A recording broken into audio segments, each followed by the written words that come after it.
They had every type of car. And guess what? Guess what?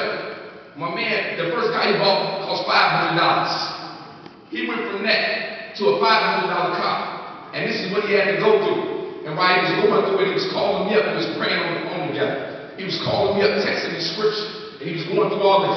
And the first time I was on the radio, I called him before. The first time I've been on the radio over 100 times in states and everywhere. I've spoken all over the country. But the first time before I did anything, I called him up. And he came by my house. And he put money in my pocket. And he said, I want you to finish that book. And the money that he gave me inspired me not only to do this, but to finish my first book. Then I wrote a second one. Then I wrote a second book after that. So right after I thank God in my book, I wrote his name because of that. Because of that.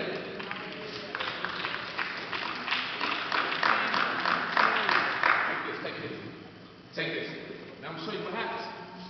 Because sometimes you feel like you're the only one encouraging people. Everybody been there. But I read the scriptures. He says, so, for truly I tell you, whoever gives you a cup of water to drink because you bear the name of Christ will by no means lose your reward. So what happens is he gives you a whole other glass. Fill up the cup.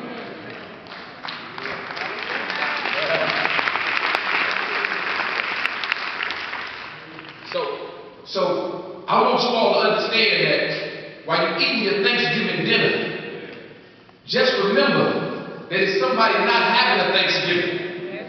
And that person not having a Thanksgiving is waiting on an encouraging word for you. So you will walk past somebody in the street, or you will see somebody visit the church, and you will feel a certain way about the person. You may not say it, but they pick up on your energy. So you reject the person. And as you reject the person, you reject the blessing that they're going to eventually be for you. Because what happens is, if I'm not here, I can help this church lose over 250 pounds. And I want to talk about a person that looked past my faults and saw my needs. When I went to DePaul University, I didn't have a suit. I had hair that came all the way down my back. I was hoping that one of these white boys said the wrong thing so I could fight. That was my hope. I said, I'm here. I said, look at you. You got a mama and a daddy. You know, you got money in your pocket. You got a cell phone. There was little things that teased me off. But I want my mentor, Denard, to stand up. Reverend Denard, no. Stand up, right? This brother right here. This brother right here. He don't know it. But when he took me to D.C., he took me to Washington, D.C., and he had me sit down with some businessmen. I went back, I had to change my major. I wasn't passing classes barely anyway, so it was easy. That wasn't on you. But I had to change my major because he put me in a room with some businessmen. And they said that they own a business. And when I was in Washington, D.C. with that man, and he told me that, I made up my mind, I said, two things I'm going to do. I'm going to eventually get me a suit, and I said, I'm going to have my own business.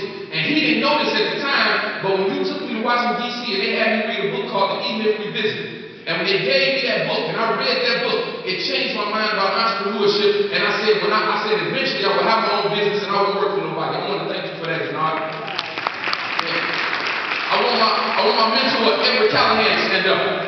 Edward Callahan, y'all know him. This is my man. Now, I helped this man lose weight. I helped this man lose a lot of weight. I helped his wife lose some weight too. This man has been a pillar in my life. Everybody that knows me knows Mr. Callahan and Mrs. Callahan. They together have helped change and mold my life. One of the reasons that I'm here. And company. This is their church home. They've been influential. They speak life into me. And one of the reasons that I keep going is a little bit because I'm afraid of Miss Callahan too. So that's encouraging too. Sometimes you got Miss Callahan, boy, if you ever some of y'all know. See, Mr. Callahan will leave town and won't tell me he left town. And I go over there to train thinking that he there. And when you find out he's not there, you don't know much about that. Mr. Callahan tell me, I think you gotta move a bookcase today. I said, okay, I move a bookcase. She said, I don't got a bookcase. Go find the bookcase. And then move it. I mean, whatever she say, that woman is steady. So, as you go home, you eat your meal. Remember that you need to encourage someone else, and that person that you're encouraging will eventually or may eventually be the person that you're going to lean on and they're going to encourage you. So I want to thank everybody for this time. Thank